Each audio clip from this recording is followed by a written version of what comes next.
Hello, I'm Dr. Gary Arthur in downtown Laguna Beach since 1987.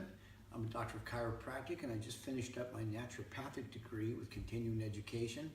And we're doing another episode of Lunch with the Doc, and my daughter Maria is getting the filming process going. She's gonna limp around here. She recently broke her fibula and she'll be joining me in just a second.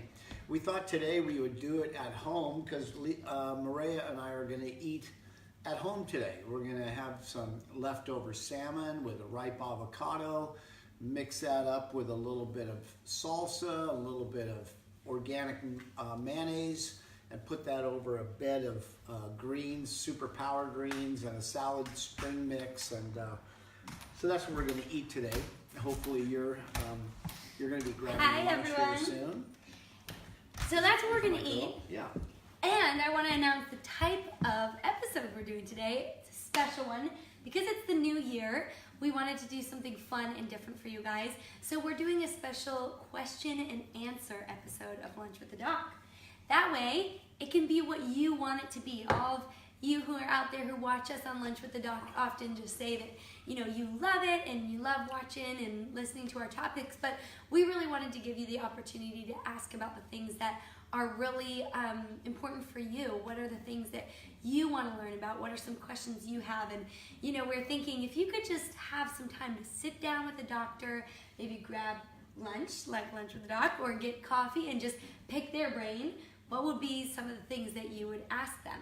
So that's what we want this day to be all about, is allowing you to just come take a seat with us here in our home and ask the questions that you have, whether it's, maybe a symptom that you're experiencing and you wanted to ask Dr. Gary, what should I do about this? Or maybe it's a loved one that's going through something and you're wanting to just find them some solution or something they can hold on to. Or maybe it's just a random health question you've always wondered about. So if you're watching, you can go ahead and write your questions in as we're live here, and then we can answer them for you as we go. They post the questions. Yeah, they just comment on the we'll live come video. around and check it, after we've answered the first couple that we were sent. Yeah, so we sent out an email and we sent some notifications letting people know that we were doing this, and we got some questions in. So next time we do this, we'll do that again. So always keep a lookout for that, and you can send questions in when we do our Q&A episodes. So we have a few questions that we can get started with. So let's get started with... Okay, I'm going to get my reading glasses on. So we had a question that came in. What is a natural way to help with a thyroid imbalance in a pre-puberty girl, 10 years old? She gains weight easily and doesn't eat much meat, and we are doing no dairy. Any advice would be great. Well, let's start with just the basics on this. Number one, is she getting regular exercise? Exercise will keep the metabolic rate up, and even if someone, probably a 10-year-old girl isn't going to do anything, even a 10-minute fast walk in the morning helps to start stimulating the metabolic rate throughout the day. But there should be 20 to 30 minutes of some sort of aerobic exercise, fast walking, slow jogging, or swimming, any other kind of exercise. That's one thing. Number two, let's make sure that there isn't too much of a spike in blood sugar going on throughout the day.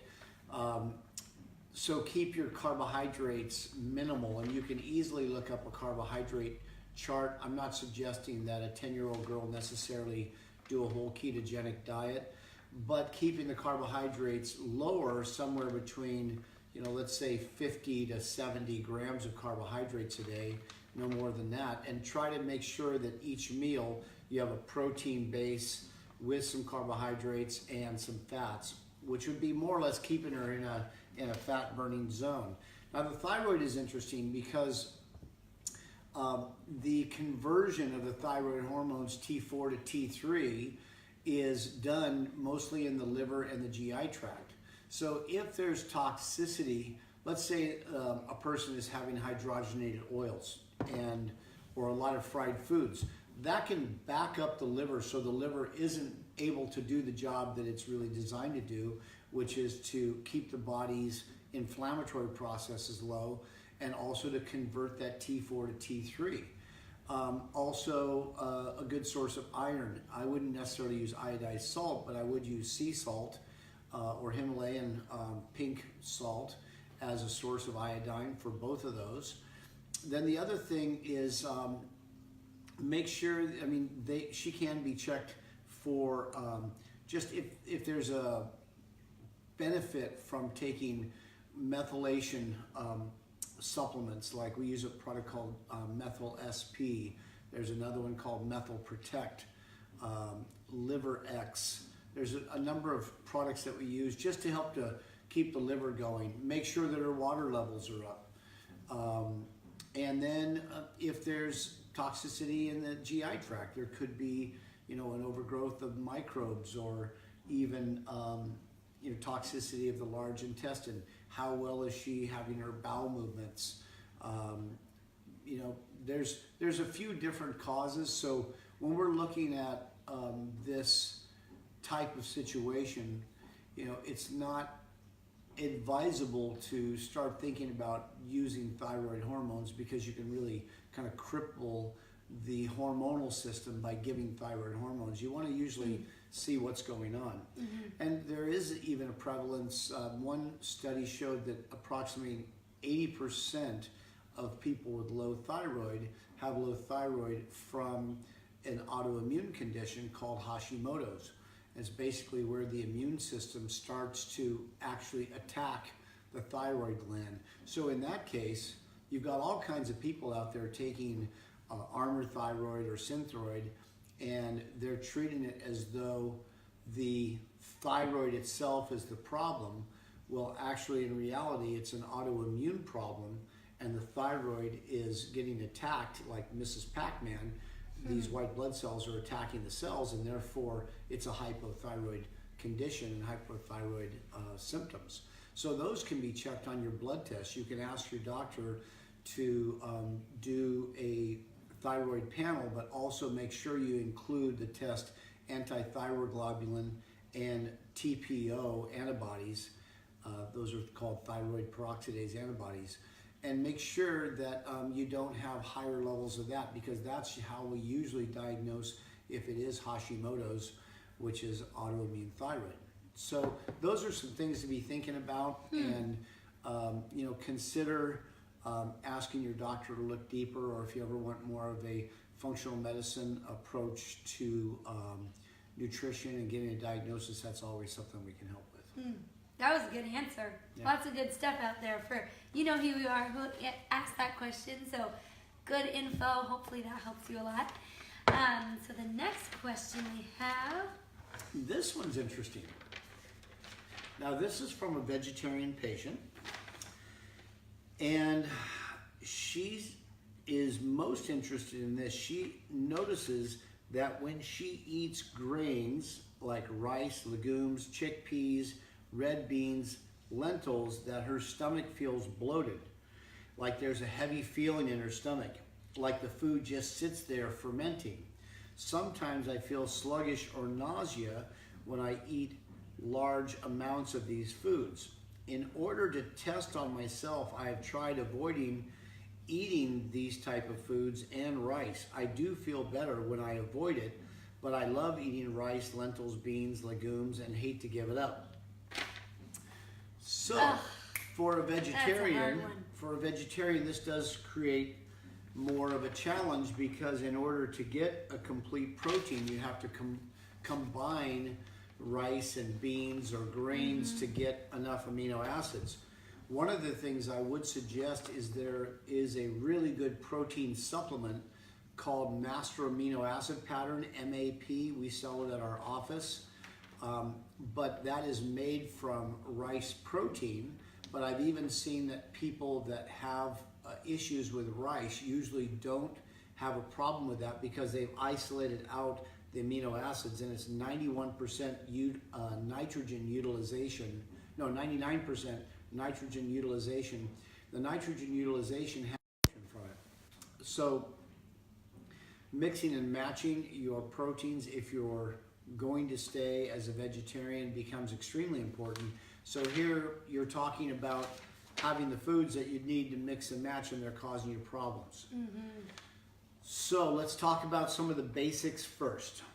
Number one, you need to rule out if you have intestinal permeability issues, also known as leaky gut. Leaky gut means that there is a gap that's developed in your small intestine. Instead of being like a very fine strainer that food has to get digested, these amino acid strands, let's say they're this long, but they can only be this long to get into one of those little holes in a strainer. Well, it's your hydrochloric acid and enzymes that snip that amino acid strand into a small enough strand to get through the holes. But if you have leaky gut syndrome, the holes are bigger, more like a colander, instead of a little tiny fine strainer. So since the big holes are bigger, let's just say they're this big versus in your large intestine, in your small intestine. In your small intestine, yeah. So since the holes are supposed to be this big, but now they're this big, the undigested amino acid strands can get into the bloodstream. Now when the white blood cells see these longer strands of amino acids, they go on to alert, and they start to shoot chemical bullets at that substance, thinking that it's quite possibly a microbe or something it needs to attack. That creates an inflammatory loop. It shoots chemical bullets at it like cytokines and histamines and bradykinins.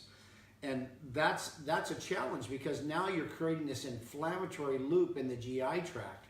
So number one, there are tests. There's a blood test by Cyrex Labs, Cyrex Labs. You can go online and look at the test called Array number 2, ARRAY, which is another word for test, number 2. And just look that up online and take a look at that, because you might find that a lot of your symptoms, it sounds like it could be having to do with leaky gut. Number 2, you may also have insufficient hydrochloric acid that's being produced in your stomach. As time goes on, people have a tendency to produce less and less hydrochloric acid. So what that is based on is we need to make sure there's enough zinc and enough riboflavin, or B2, to actually cause your body to produce enough. Just taking a good overall B vitamin complex will really help. I like one of the ones that Biotics makes. There's different ones, but they're more plant-based B vitamins. And that a lot of times with high levels of zinc and high levels of B vitamins will help your body to produce more hydrochloric acid on its own. We also have digestive enzyme products that have hydrochloric acid in them, and we oftentimes make recommendations for that for people that have that tendency to feel bloated after they eat. So that's one thing. There's also what's called a neurolymphatic reflex in applied kinesiology. It's right, if you go down to the center of your sternum right here, on the left-hand side, underneath your chest, there's a reflex right here for the stomach. So a lot of times if I'm going to eat at night and I'm going to have different protein sources, I don't want to feel bloated. So I'll rub over here for about 30 seconds on the left-hand side from the center of the chest over to here. Sometimes you'll even feel it's a little bit tender. And then for the small intestines, there's the reflex for the small intestines starts from the same point, but you rub down the rib cage right down here. And just even 30 seconds with taking your fingers and rubbing little circles down the rib cage, that'll also stimulate the small intestine to be able to do its job better and digest. Love that. Now there are also ways to test these different foods to see if you're reactive to them. So one test is the allergy test called a scratch test, where they inject your back. They put a little grid of ink on there, and then they inject each square with different kinds of foods, and they see which ones turn red. And Dr. William Philpott wrote a famous book in 1989 called Brain Allergies. And he's a medical allergist, but he theorized that, well, how often would people just get a food stuck right into their bloodstream? Not very often. So he found that a lot of people were showing red spots when it wasn't necessarily that they were allergic to it. It's just that it was too concentrated for the blood, and the blood, pooled in the area, and there was an inflammatory response. So he actually started, he wondered if there were other ways to test it. So since he knew about biofeedback, he hooked up an ohm meter with a needle that changes if there's a change in electrical conductivity, and he put those electrodes on the person's hands, head, and feet, and it's like a biofeedback unit. And he was able to see if there was a stress response in the nervous system. The needle had a volume control. They were going.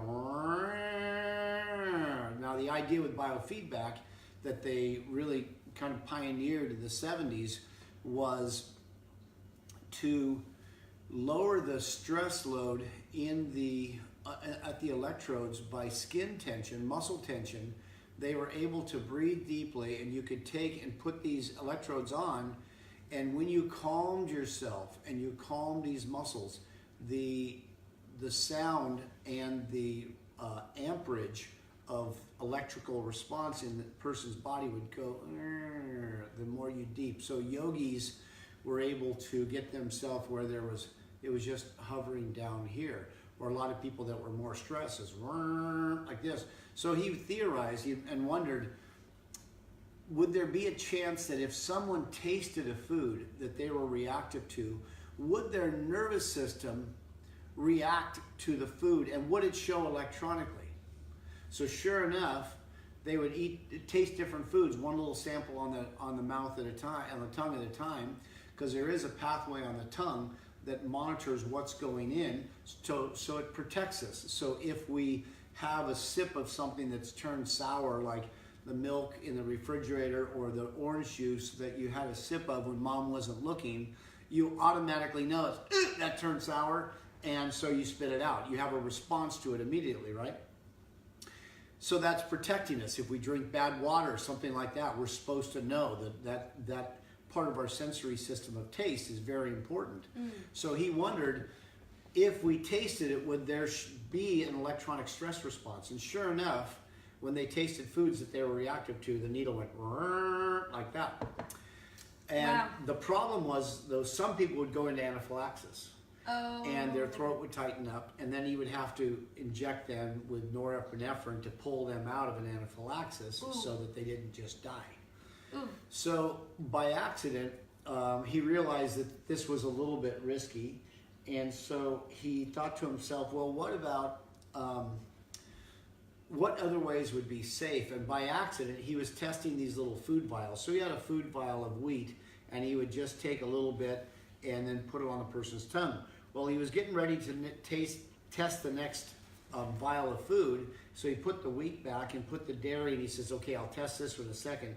Put the dairy vial on the person's chest, and then he put the wheat vial back, but he looked over and the needle was up halfway with the vial just sitting on the person's chest. He goes, well, that's odd. He pulled it off and the needle went back to zero. And he goes, what is going on? Is the body having a response to this through the glass?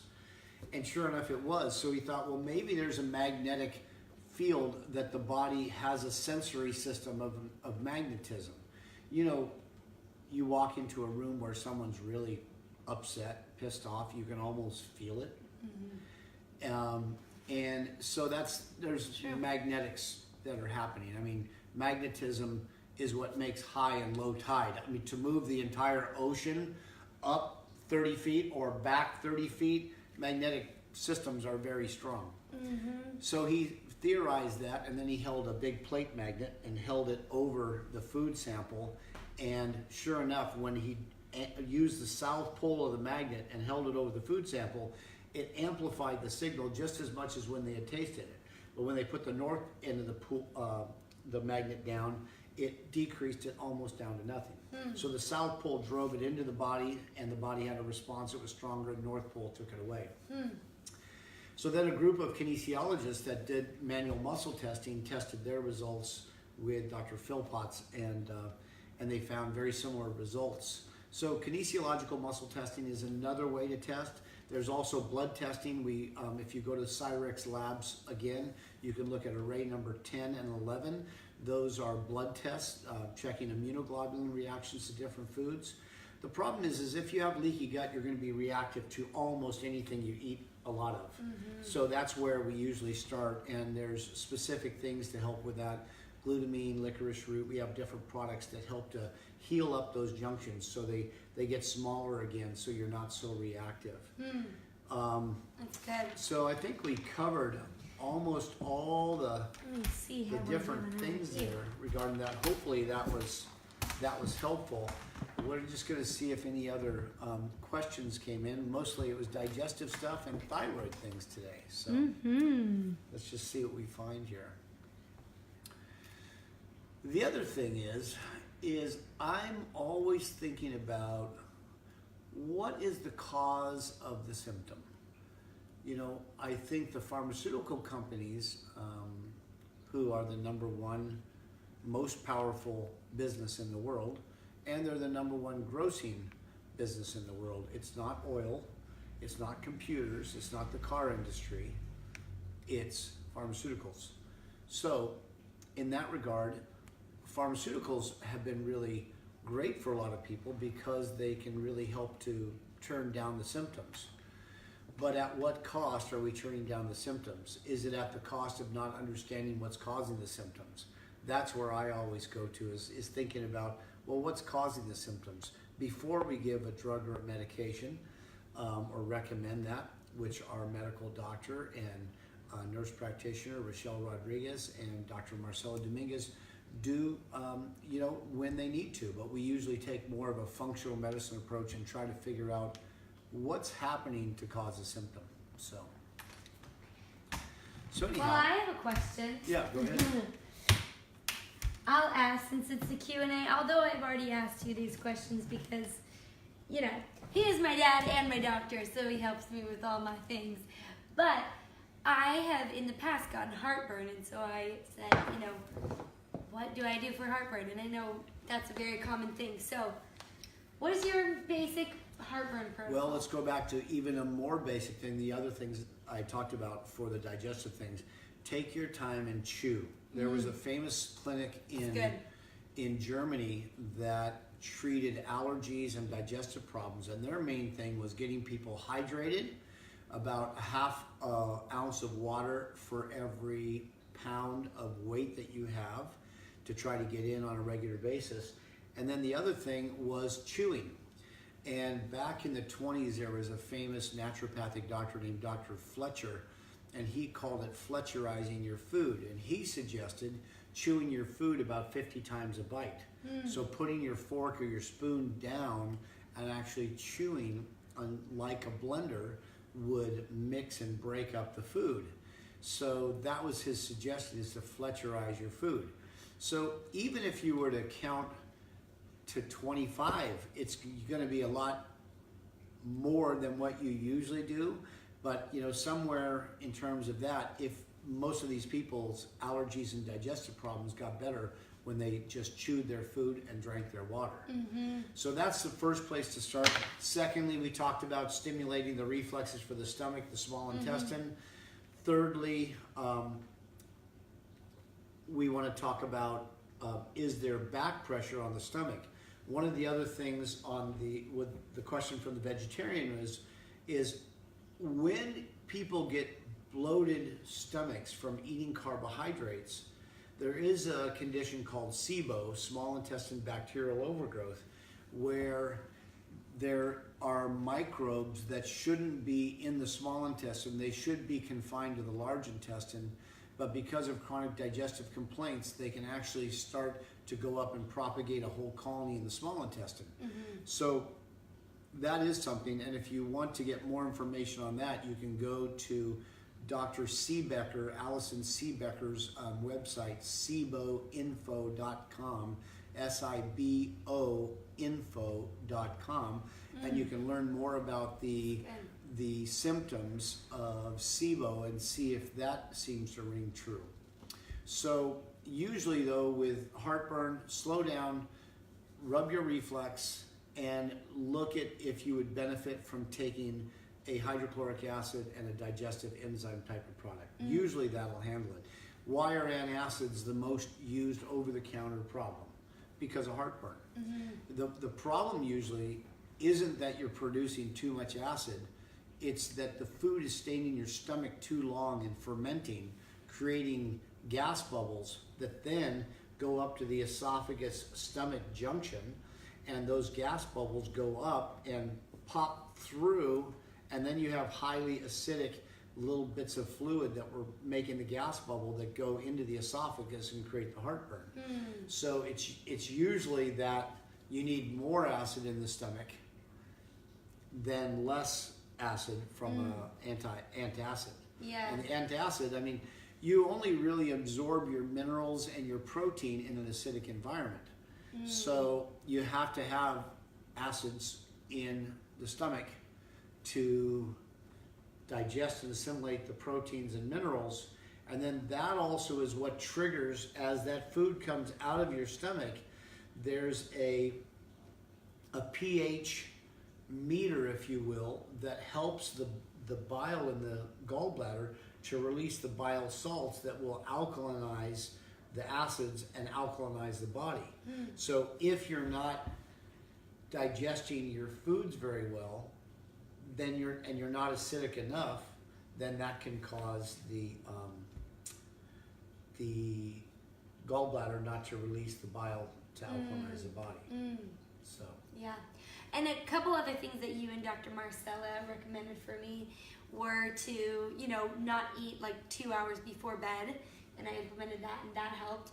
Another thing was to take apple cider vinegar before bed, just with some water, and then to do a product called GlutaShield, which is, I forgot if it's Metagenics, but doing that in the day and then before bed, and that really helped too. So all those things combined, I've been doing great. awesome. Yeah. Awesome. Yay.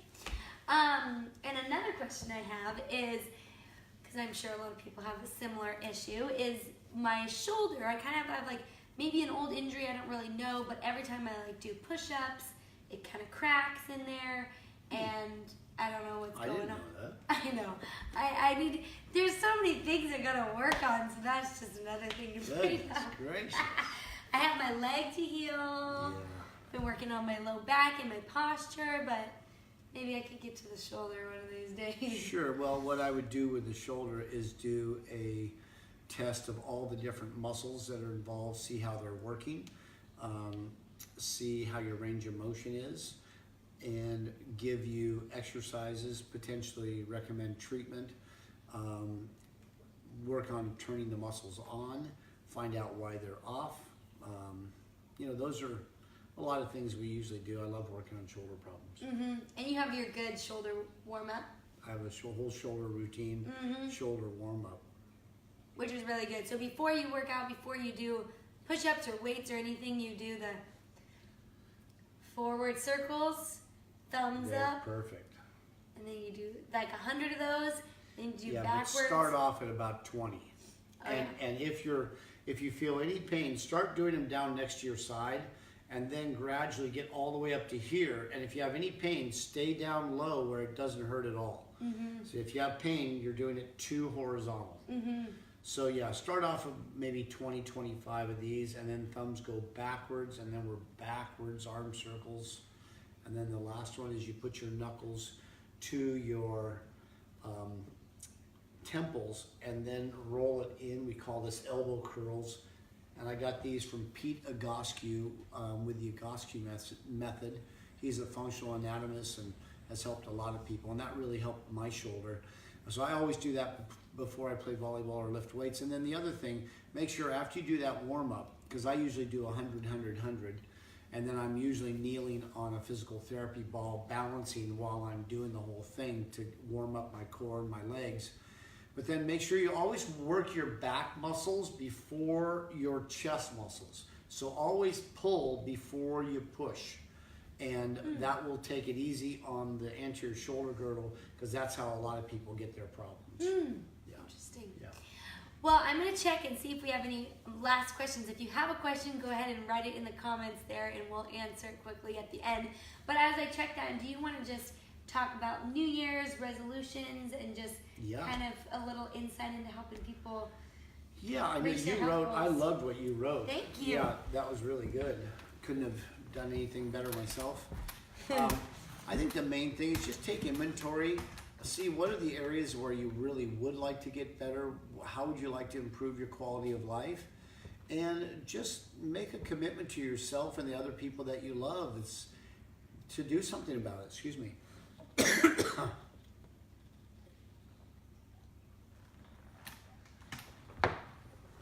I mean, we all have a list of stuff that we'd like to be better. I think just about everybody does.